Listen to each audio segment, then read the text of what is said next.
I grew up in a traditional home out in the country and was not exposed to video games for the first 10 years of my life. Then around the age of 11, I played my first video game called Civilization 2, and I was immediately obsessed with the game. I'm not sure if I was attracted to the thrill of the challenge, the stimulation of developing strategies, or just the lack of boredom in my life, but video games were instantly my first choice of pastime, and my parents hated that. I think they immediately regretted allowing video games to be part of my life, and the decision they made at that moment scarred me for years, and I am still healing from it. But sadly, it is the same decision that most parents make. If you're a parent and have no concerns about video games, if you are not worried at all about the effects that they might have on your kid, you are a bad parent in this area of life. I don't mean that condescendingly. If we are honest with ourselves, we are all bad parents in some aspects of life. But what makes us successful parents in the long run is how quickly we identify those areas we are weak in and work to improve on them. I made this video partially to help you guys. However, I also made this video for those of you who are on the other side of the spectrum, because parents that are worried about their kids playing video games often make decisions that are even worse than the ones made by the parents that don't care, and end up producing the opposite results to what they are wanting. So this video is also for you. Whether we like it or not, video games have taken over. Last year there was approximately 2.6 billion gamers in the world, and with the current pandemic, that number has now likely increased to over 3 billion gamers. This percentage is even higher with the younger generation, who on average play over 10,000 hours of video games by the time they hit 18 years old. To put this in perspective, it generally takes 380 hours to become trained in a skilled profession, 480 to 720 hours to learn a language, and an undergraduate at a Tier 1 university in the United States generally takes 1,900 classroom hours and an additional 2,000 to 6,000 hours of study. And getting a master's degree generally takes an additional 2,000 to 4,000 hours. Now, I'm not saying that if we did not play video games, we'd have a bunch of 18-year-olds running around with their masters at major universities. But what I am saying is that video games consume a ridiculous amount of our time, so we need to figure out how to do video games in a healthy way. And most parents are approaching this subject in the wrong way. Unfortunately, there's a lot of misinformation about video games. When video games first became popular, a lot of parents were worried that violent video games would make their children more violent. This was a common belief, but after tens of thousands of dollars gone into researching this, we have found zero correlation between violent video games and real violence. In fact, counterintuitively, a lot of research is starting to imply that video games have been a big factor in decreasing crime rates, drug use, and unwanted teen pregnancies, keeping our teens at home satisfied playing video games rather than bored and looking for trouble. Now, this does not necessarily mean that we should encourage violent video games, because there might be other negative effects that studies have not yet supported. But it does mean that our initial intuitive response was in fact incorrect, and that video games as a whole have actually had the opposite effect on violence. Another concern held by parents is that video games are contributing to the skyrocketing levels of depression and anxiety in our current world. This is a logical concern because this increase in depression and anxiety is connected to the digital world and developing countries, which is also where more video games are being played. But in a groundbreaking research project done last year by JAMA Pediatrics on the effects of 4 different types of screen time, they found that while social media and surfing the web are huge contributors to the increase in depression, that video games and TV are not. You will see here that not only is social media 5 times more likely to be correlated with depression in general, but that increasing social media time correlates to 20 times as much depression as increasing time spent playing video games. That being said, the study did show that video games do contribute to a lower self-esteem. Again, not nearly as much as social media, but it is enough to note that it has an effect. Other parents have been concerned about video games affecting the sleep of their children since video games are so stimulating. This is another great and logical concern, but so far research has seen minimal to no effect of video games on sleep. Even in the most extreme example of playing video games right up until the moment someone tries to go to sleep, it had little effect, with some of the stats even improving when playing video games right before bed. Lastly, some parents blame video video games for the increased cases of the failure to launch or Peter Pan syndrome phenomenon, where upon arriving to adulthood, people simply have no interest in taking on the responsibilities of an adult and live without jobs and no interest in finding one. This phenomenon is almost exclusively related to males, and in the last decade, the cases of this phenomenon has increased by 25% to where now over 7 million American men have neither jobs nor an interest in finding one. Even though I did not have a problem leaving my house at the age of 18, this one does resonate with me personally because I have often noticed that I find a greater sense of achievement in video games than I do in real life. But regardless of me personally resonating with this, the research we have found so far doesn't really support it. This syndrome seems to be exclusive to men and does not seem to be exclusive to playing video games. So basically, even though parents are aware that something is wrong with video games, research continues to argue the opposite, which I imagine probably only frustrates parents because they have that parent's intuition that something is wrong with it. Fortunately, I have something much more important to communicate to you guys than statistics about video games. If we go back to my story about my parents, at that moment my parents regretted their decision to introduce video games into my life. They made the same bad decision that most parents choose, and it scarred me for years.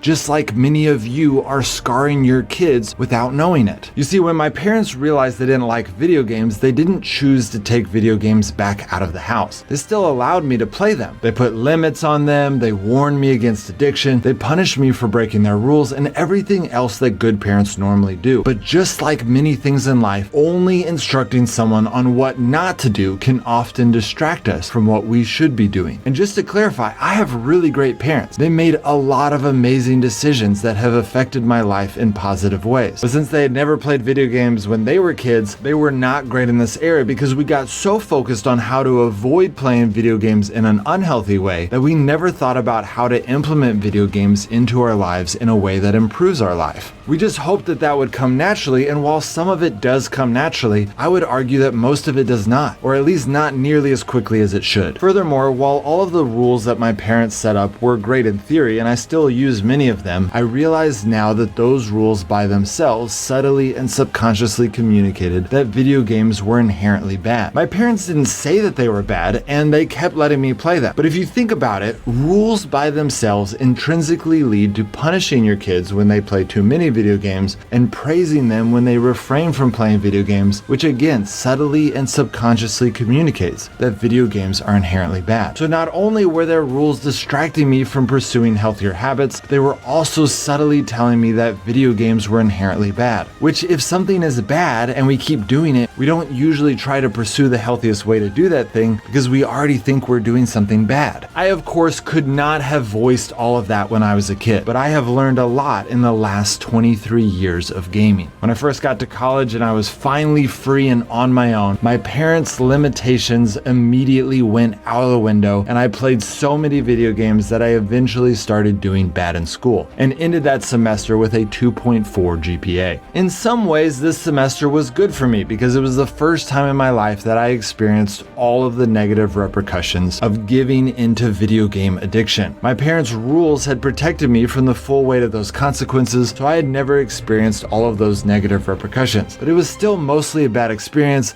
and one that could have been avoided. Then in my second semester, I experienced a pretty radical transformation when joining a church group, and at first, I pretty much sweared off video games. I was enjoying being healthy and having healthy friendships, and because of my upbringing, I subconsciously still viewed video games as inherently bad. But after a while, some of my friends from this church group invited me to play video games with them, and these people had a much healthier view of video games. By playing with them, I got to see how video games have incredible potential for bolstering community and bringing people together in ways that can often exceed even sports. I got to see healthy competition with people that wanted to play their best while genuinely wanting me to play my best as well, and even rejoicing with me in my victories. I learned so much from that group of people about the beautiful potential of video games and how viewing them correctly could actually bring health into my life. They didn't teach me everything I needed to be healthy, but they started something that I'm still working on, and for the last 10 plus years, I have been getting healthier and healthier in the area of video games, slowly healing many of those scars and bad habits I gained as a child. I started this YouTube channel 3 years ago as an extension of my video game hobby, and ironically, YouTube has not only been a more difficult game to play, but it is also more difficult to do healthy because of the social media aspects of the platform. But I'll talk more about that in another video. Currently, I have 3 kids, an 8-year-old, a 6-year-old, and a 4-year-old, and I have already been putting a lot of thought and effort into how to slowly and healthily introduce my 3 kids into video games in a way that will create healthy habits. I'm still very early in the process and make mistakes often, but this is what I've learned so far.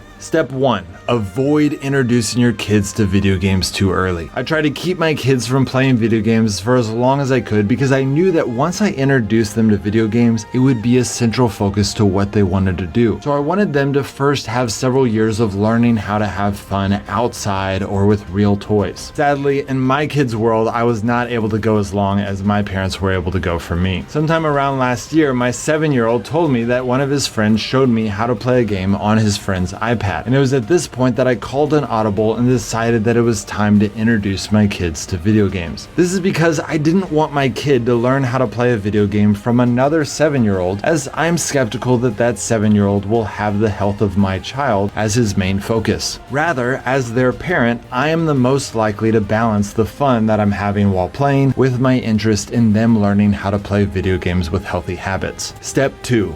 Choose who plays video games with your friends. Most parents know not to just let their kids play online games because they will get introduced to absolutely horrible things. But I would go a step further and say that you should choose the exact people that they should play with. In my case, because my kids are young, I have made it to where the only time they can play video games is if they play with me or my wife. There are 2 reasons that I did this. The first is so that my kids have an outlet. Telling my kid that he can't play video games with his friend and then having no alternative will at best start scarring him that video games are bad, and will at worst start a trend of disobedience and hiding gaming from me. But now that video games are implemented into family time, not only is there an outlet and a new source of discipline for my kids because I can tell them that they are not allowed to play video games with us if they break the rule. I even use this if they play video games with their friends without me being there to play with them. This of course does not work if your kids are older, but at a young age it is most likely that your kids would rather play video games with you than they would to playing them illegally with their friends. But the second and most important reason is that it allows you to teach your kids how to play games healthily. Now, some of you parents might be thinking that this video is not for you because you are not a gamer like me. This is not true. My wife did not consider herself a gamer, but by engaging with the kids in gaming, she has found something beautiful and healthy in it. Regardless of whether or not you are a gamer or if you have even touched a video game in your life, just by being older, you are able to teach your kids how to play video games in a healthy way. In fact, if you have never played a video game, it might actually be easier for you to start with healthier habits because you have never formed bad ones. As long as you are intentional about trying to create healthy gaming habits, it will be more natural than you realize. For example, one thing you will notice almost immediately is that video games give you a strong sense of accomplishment, often superseding the sense of accomplishment that you get in real life. But yet as an adult, you know that you still have to make money to provide for your family or to get things done around the house so your life doesn't fall apart. When that happens, your kids will see you choosing to give up fun because the other things you need to do are more important. In fact, if you follow my example, they will feel some of your pain because they will also have to stop playing because you have stopped playing. Surprisingly, my kids have even offered to help me with some of my responsibilities around the house so that I can get them done faster, which will allow them to play more. Often they can't help me with what I need to do, but when this happens, I praise them for this attitude and explain to them that that is often how life works, that by problem solving on what needs to get done and helping others get their stuff done, it allows more room in our life to do things that we want to do. And that when they get older, there will be more and more things that I need to get done that they will be able to help me with. I'm still too early in this process to prescribe this as a remedy, remedy, but my hope is that this very lesson will counteract the aforementioned problem of the increased cases of the failure to launch syndrome, if for some reason video games are connected to it, which, as I mentioned earlier, the research has not shown any connection yet. But regardless, by them playing video games with you or with other healthy people, especially in the first few years of them playing video games, it will give them healthy examples, which will speed up their process in developing their own healthy habits. Step 3.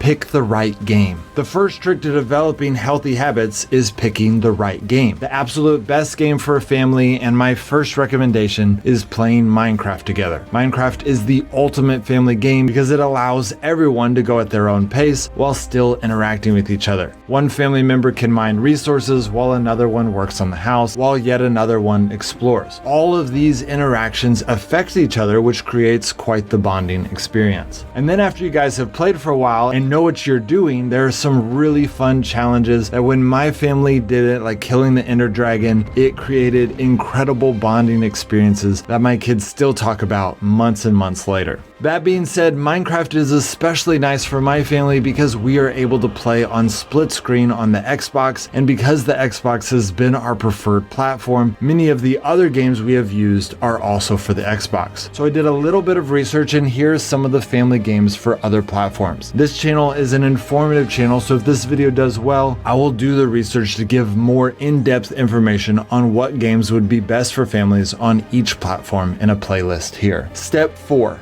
Aim towards healthy gaming. One of the things that I've been trying to do is verbalize to my kids the good things about video games. This may seem cheesy, and if your kids are older, you might want to change this into a discussion instead of just talking to them, but it is incredibly important that your kids hear what good things they should be striving for in video games rather than just hearing what not to do with video games. Here are some of the things that I have communicated to my kids. I have tried to communicate to them how much work is put into each video game they play. I might give an example of how a planned activity is more fun than a non-planned activity because of the preparation that person put into planning it. And then I explain that each video game represents thousands of human hours preparing that experience for us. This not only encourages them to be thankful for the thousands of hours dedicated into making that time fun for them, but it also gives a perspective on how much work it takes to have that much fun. Another thing I've been doing is I've been getting my family to take deep breaths during loading screens or take water breaks or bathroom breaks, anything that might slow down the process. And then I point out that by slowing down while gaming, it can actually help us appreciate and enjoy gaming more while helping us not lose track of time as often. Lastly, I try to periodically stop early so that we can talk about what we did. This is something that I learned from my college group. After the end of each game, we would take the time to tell stories and celebrate the crazy things that happened during that time. Sadly, I've not always been faithful to do this, but every time that I do, I see my kids' faces light up and they tell stories about what they experienced or what they were thinking at that time or how they were being smarter than they normally are or whatever they want to share. I am always surprised that all of my kids, even the shy ones, have something to share because that experience was so meaningful to them. So not only am I teaching them to slow down and appreciate gaming, but it lets me get a chance to listen to something that is important to them and lets me see a part of their personality, which has been incredibly rewarding as a parent. So video games have helped create incredibly bonding common experiences with my kids. It is a valuable tool that most parents are not utilizing. So in conclusion, it is good and right to be concerned about video games. They are a huge part of life and they are only getting bigger. But do not make the mistake that most parents make by instructing your kids only in what not to do with video games and not envisioning them on what they should be doing. Rather, engage with your kids in this process by choosing when they should be experiencing video games, who they should be experiencing video games with, what games they should be playing, and what kind of mindset they should have while playing them. For some of you, this will be easier than others, but I would argue that it is part of your job as a parent to show your kids how to play video games in a healthy way. It is a huge part of life and it is only getting bigger, so it is worth it. And you might just find that by engaging in this, it will bond your family in a way that you've been missing out on.